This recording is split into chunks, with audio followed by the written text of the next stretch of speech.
somos el equipo número 2, nuestro tema es columnas y el equipo está integrado por Estefanía Hernández Bernardo, Juárez Elizarra Sandra, Sánchez Martínez Jaime, Santillán Plaza Selene Lisette. Bueno, en la introducción tenemos que una columna es un elemento estructural que se transmite a través de la compresión y el peso de la estructura sobre todos los elementos estructurales que se encuentran por debajo. Estas pueden ser diseñadas para resistir las fuerzas laterales del viento o de los movimientos sísmicos. Las columnas son frecuentemente usadas para soportar vigas o arcos sobre los cuales las partes superiores de las paredes o techos destacan. Las primeras columnas eran construidas de piedras sacadas de una pieza simple de roca, usualmente rotándolas sobre el aparato parecido a un torno. Otras fueron creadas de múltiples secciones de roca pegadas con mortero o en seco. Las columnas modernas son construidas de acero concreto vertido o prefabricado y de ladrillo. Bueno, la definición de las columnas. Una columna es un elemento cargado axialmente sometido a la compresión, el cual tiene una sección transversal muy pequeña comparada con la longitud, por lo cual al aplicarse una carga fallará primero por pandeo antes que por aplastamiento. Las cargas que pueden soportar una columna pueden ser concéntricas cuando se aplica sobre su centroide o excéntricas cuando se aplican a cierta distancia de su eje centroidal. Tipos de columnas. Son aquellas en que la columna corta es aquella en la que está basada únicamente por la resistencia de la sección transversal. Tienen poco peligro de pandeo debido a su esbeltez y no afectan mayormente su resistencia. La columna intermedia son aquellas que en su capacidad están basadas únicamente en la resistencia de su sección transversal. Tienen muy poco peligro de pandeo debido a su esbeltez y este efecto no afecta mayormente a la resistencia. La diferencia entre los tres grupos vienen determinados por su comportamiento. Las columnas largas se rompen por pandeo o por flexión lateral. Las intermedias por una combinación de aplastamiento y pandeo y las columnas cortas por aplastamiento. Las columnas largas. La esbeltez del pandeo afectará en más de un 5% la capacidad de descarga de la columna. En las columnas muy esbeltas, la resistencia disminuye drásticamente, tomándola inestable. Se dice una columna larga cuando la longitud es mayor a 10 veces la menor dimensión transversal y su esbeltez mecánica es mayor a 100. Las columnas largas fallan por pandeo. El comportamiento. Dentro de los requisitos fundamentales de la estructura o elemento estructural están en equilibrio, resistencia y funcionalidad y estabilidad. En una columna se puede llegar a una condición inestable antes de alcanzar la deformación máxima permitida o el esfuerzo máximo. El fenómeno de inestabilidad se refiere al pandeo lateral, en el cual la deflexión que ocurre en la columna cuando aparece incrementa el momento deflector aplicando sobre el elemento. El aumento de la deflexión agranda la magnitud del momento deflector, creciendo así la curvatura de la columna hasta la falla. La carga crítica es la deformación de la columna, varía según ciertas magnitudes de la carga. Para valores de P bajos, se acorta la columna al aumentar la magnitud, cesa el acortamiento y aparece la deflexión lateral. Existe una carga límite que separa estos dos tipos de configuraciones y se conoce como carga crítica PCR. La excentricidad. No se aplica directamente en el centroide de la columna, se dice que es una carga excéntrica y se genera un momento adicional que disminuye la resistencia del elemento. De igual forma, al aparecer un momento de extremos de la columna, debido a varios factores, hace que la carga se actúe al centroide de la columna. Esta relación del momento respecto a la carga axial se puede expresar en unidades de distancia, según las propiedades del momento, la distancia de denominación, la excentricidad. Cuando la excentricidad es pequeña, la flexión se es despreciable y cuando la excentricidad es grande aumenta el efecto de flexión sobre la columna. La longitud efectiva. Bueno, es una combinación de la longitud real con el deflector de fijación de los extremos. LT igual a KL. Fue deducida para el caso de la columna son extremos articulados o libres de girar. En otras palabras, L es la ecuación representada. La distancia no soporta entre los puntos con el momento cero. La columna se soporta en otras formas. La fórmula de Euler se puede usar para determinar la carga crítica siempre que L represente la distancia entre entre puntos con el momento cero. Bueno, para calcular la longitud efectiva se usarán las siguientes relaciones.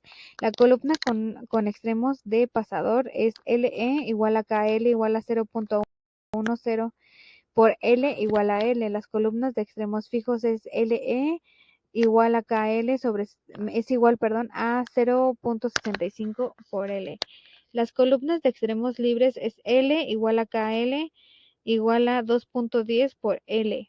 Las columnas con pasadores fijos y el otro fijo es L igual a KL igual a 0.80 L. La ecuación de Euler. Bueno, Euler analizó la carga crítica para las columnas largas, basándose en la columna biarticulada deformada, pero en equilibrio neutro. La fórmula es epsilon y a la i por x es igual al coseno de x más y sin x. Entre otros métodos para calcular las columnas intermedias tenemos el método de Th-Johnson, en donde primero vamos a ajustar una recta a los valores medios extraídos de la gráfica de P sobre A que fueron obtenidos de numerosos ensayos. Después, en base a esto, se obtiene el valor de rotura por pandeo, que es una ecuación de la forma P sobre A es igual a sigma menos C por LR, donde sigma va a ser el valor para LR, L sobre R igual a 0. Así, Tedmayer y Bauchinger ensayaron en acero estructural encontrando las expresiones P sobre A es igual a 330 menos 1.45 por L sobre R y P sobre A es igual a 110 menos 0.483 por L sobre R, afectándose con un factor de seguridad de 3. El método de Rankine-Gordon es en el cual Gordon sugirió una fórmula empírica basada en datos experimentales para los elementos comprimidos. Rankine la modificó sugiriendo que una columna cargada falla en su parte intermedia debido a la compresión y pandeo en más o menos grado. Es de acuerdo con los datos experimentales que se encuentra que una predicción razonable de la carga crítica nos es dada por la fórmula FR es igual a 1 sobre FE más 1 sobre FU. De ahí obtenemos que FR es igual a FE por FU sobre FE más FU, en donde FR va a ser la carga crítica de Rankine, FE la carga crítica de Euler, FU la última carga compresiva, OU la última tensión de compresión y A el área de la sección.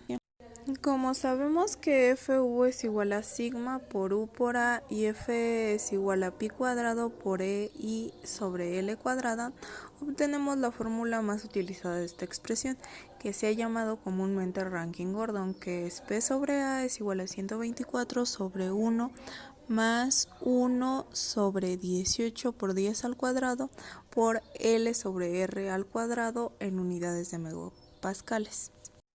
El método de Ross-Brunner es el utilizado como base de cálculo del proyecto que se utiliza en el presente proyecto de Kaplan. Es una base estructural a la que Kaplan le incorporó el análisis térmico. La base de cálculo es la misma que la anterior sobre la carga crítica de Euler, pero en sus cálculos tiene en cuenta además la excentricidad. Esta tiene en cuenta la provocada por la desviación entre la pared interna y externa de la columna y además la excentricidad del centro de la columna respecto a los extremos. Es a partir de ahí que se elabora una serie de gráficos adimensionales para el cálculo de las columnas. El método de desarrollo de cómputo a partir de Kaplan. Bueno, aquí tenemos que la base de la prueba de cómputo de la capacidad de carga de las columnas de fundición a temperatura ambiente se va a basar en la teoría a partir de Ross-Brunner. Para el uso práctico de este método se desarrolló un diagrama dimensional de la capacidad de tensión portante. Para poder utilizar el procedimiento a partir de Ross-Brunner, es necesario conocer la curva de tensión de formación. La capacidad de carga a temperatura ambiente está proporcional a temperaturas más altas. Igualmente, los coeficientes relativamente altos de una aleación de fundición gris van acompañados a las temperaturas ambiente, también de rigideces superiores en temperaturas altas. Mediante probetas se realizaron ensayos de tensión de formación en función de diferentes temperaturas realizadas en pruebas de laboratorio y se obtuvo la gráfica que vemos a un lado.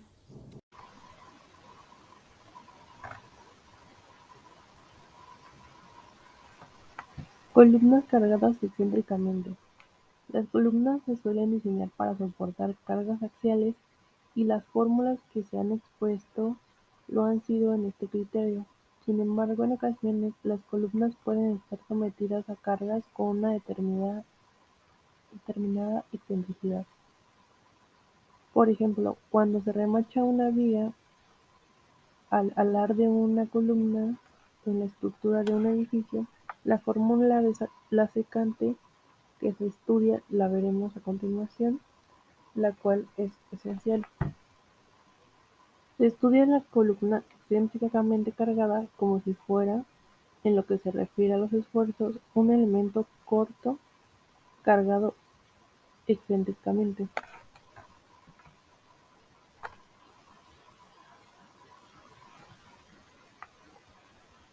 Aplicando este procedimiento a la columna que soporta una carga axial y una carga con excentricidad, el criterio de dimensiones debe ser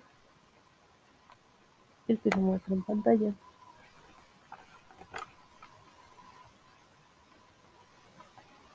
en donde sigma es la carga unitaria de seguridad calculada por una de las fórmulas dadas de la columna.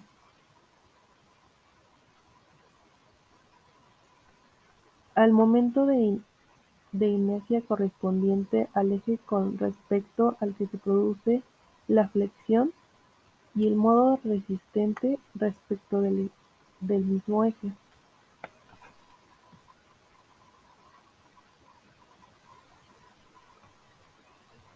Los modernos criterios de diseño han refinado el planteamiento de máximos esfuerzos para incluir los momentos, llamados secundarios, que se introducen debido a la deflexión del eje neutro. Estos efectos toman la forma muy frecuentemente de ecuaciones de interacción que intentan sopesar la importancia relativa del esfuerzo axial y del esfuerzo por flexión.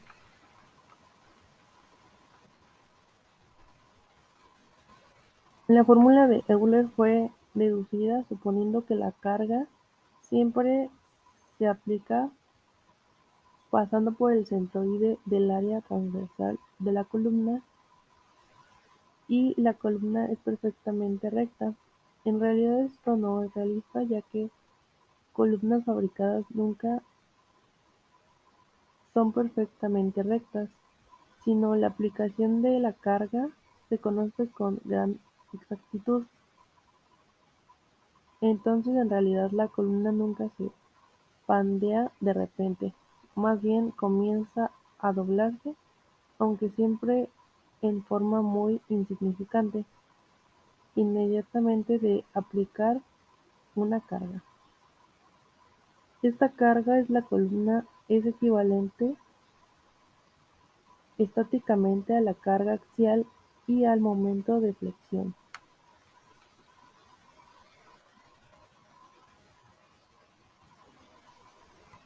Como se ve en ambos casos, los extremos A y B están soportados de modo que son libres de girar. Solo se consideran pendientes y deflexiones pequeñas y que el comportamiento del material es elástico lineal. Además, Si el plano XV es un plano de simetría para el área transversal. De acuerdo con el diagrama de cuerpo libre de la sección arbitraria, el momento interno de la columna es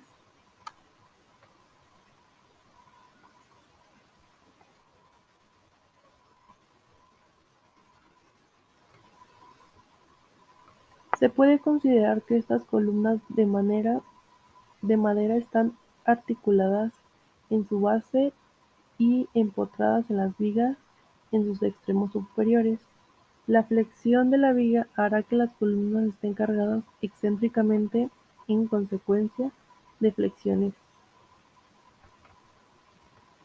Dimensionamiento de columnas: columnas de madera, columnas de acero, columnas de concreto armado. Las columnas de madera pueden ser de varios tipos: maciza, ensamblada, compuesta y laminadas unidas con pegamento. De este tipo de columnas, la maciza es la más empleada. Las demás son formadas por varios elementos. Según Parker y Ambrose, en una publicación de 1995, la ecuación de análisis se realiza según los esfuerzos y se expresa de manera simple, tal y como le indica la ecuación: F minúscula A sobre F mayúscula A más F minúscula B sobre F mayúscula B es menor o igual a 1, donde F minúscula A es igual al esfuerzo de trabajo axial, F mayúscula A es igual al esfuerzo admisible a compresión, F minúscula B es igual al esfuerzo de trabajo a flexión, F mayúscula B es igual al esfuerzo admisible a flexión. El diseño de las columnas de acero se basa en la desigualdad de la ecuación del diseño por estados límites y se presenta en la forma indicada en esta ecuación, que es la sumatoria de gamma subíndice I por Q subíndice I sobre ρ por R subíndice N es menor o igual a 1.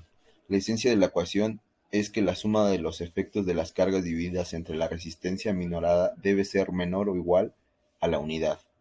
Esto según Segui en una publicación del 2000. Aquí podemos ver los perfiles usados para las columnas. Si hemos pasado por una construcción de un edificio en obra negra, un edificio grande, podemos ver estas columnas tipo W. La resistencia correspondiente a cualquier modo de pandeo no puede desarrollarse si los elementos de la sección transversal son tan delgados que se presenta un pandeo local. El método para predimensionar la columna de acero son para perfiles que no se encuentren en las tablas de cargas para columnas. Debe usarse un procedimiento de tanteos. El procedimiento general es suponer un perfil y luego calcular su resistencia de diseño. Si la resistencia es muy pequeña o insegura, o demasiado grande, o bien decir antieconómica, debería hacerse otro tanteo. Aquí tenemos las fórmulas. Si PU sobre ρ subíndice C por PN es mayor o igual a 0.2, se cambia la ecuación o la consideración de si PU sobre ρ subíndice C por PN es menor a 0.2, se utiliza otra fórmula. Para las columnas de concreto armado pueden ser de tres tipos. Estos son los elementos reforzados con barras longitudinales y sunchos, elementos reforzados con barras longitudinales y estribos, elementos reforzados con tubos de acero estructural, con o sin barras longitudinales, además de diferentes tipos de refuerzo transversal. Aquí podemos ver una imagen donde se nos representan las barras longitudinales y aros en espiral, barras longitudinales y flejes transversales. Para predimensionar las columnas de concreto armado existen dos tipos de métodos. El primero es una aproximación, ya que se basa en la carga axial únicamente, debido a que la carga es fácil de obtener por métodos aproximados para cálculos preliminares de pórticos. El segundo método es más preciso y está basado en la carga axial y el momento flector conocido, valores que son los necesarios para diseñar una columna. Tenemos dos condiciones, cuando conocemos PU y cuando conocemos PU y MU. Cuando conocemos PU, el método sugerido por Nilsson y Winter nos dice que las dimensiones de las columnas se controlan principalmente por cargas axiales, aunque la presencia de momento incrementa el área necesaria para las columnas interiores, donde el incremento de momento no es apreciable. En un aumento del 10% puede ser suficiente, mientras que para columnas exteriores un incremento del 50% del área sería apropiado. Esto según Nilsson y Winter en una publicación de 1994. Y tenemos el método sugerido por Arnall y Eppelboim, que nos dicen la siguiente ecuación, donde el área de columna es calculada por la división de PU sobre alfa sobre rho, por rho por F subíndice C. Aquí tenemos los diferentes factores para alfa según la ubicación de la columna. En una esquina, alfa es igual a 0.2, en un borde 0.25, en una central 0.28. Aquí en esta gráfica podemos ver que llega un punto donde MO empieza a incrementar y PN empieza a incrementar hasta que llega un punto en el de que P, mientras MN disminuye, PN disminuye. Cuando conocemos P, PU y MU, podemos usar el método que está basado en el empleo de abacos basados en diagramas de interacción de resistencia que definen la combinación de carga axial y momento flector de falla para una columna determinada, con un intervalo completo de excentricidades desde 0 hasta el infinito. Los pasos para obtener las dimensiones son: el primero es calcular la excentricidad E. Como tenemos PU y MU, E es la división de MU entre PU. Después seleccionamos la cuantía de acero, P, que podemos de 0.2 a 0.3, y calculamos W, que es igual a P por F subíndice Y sobre 0.85 por F minúscula C. Luego escogemos un valor tentativo para H o D, escogemos el abaco con estas fórmulas, calculamos el valor E sobre H o E sobre D con el valor de H o D del paso anterior y trazamos una línea radial que represente este valor. Ahora, donde corta la línea radial, E sobre H o E sobre D con la curva W, leemos el correspondiente V. Calculamos el área requerida AG con AG es igual a PU sobre ρ por 0.85 por FC, F es un índice C, V. Calculamos B es igual a AG sobre H o D, que es igual a la raíz cuadrada de 4 veces A por G sobre pi. Si es necesario, revisamos el valor tentativo de H para obtener una sección bien proporcionada, que sería BH es igual a 0, 6 hasta 1, o si es el mismo valor para D. En conclusión, una columna es un elemento arquitectónico vertical y que normalmente tiene funciones estructurales, aunque también puede elegirse con fines decorativos. De ordinario, su sección es circular, pues cuando es cuadrangular suele denominarse pilar o pilastra, si está adosada a un muro. La columna clásica está formada por tres elementos: basa, fuste y pitel. Una columna es un elemento estructural que transmite y a través de la compresión del peso de la estructura sobre otros elementos estructurales que se encuentran debajo. Estas pueden ser diseñadas para resistir las fuerzas laterales del viento o de los movimientos sísmicos. Gracias por su atención.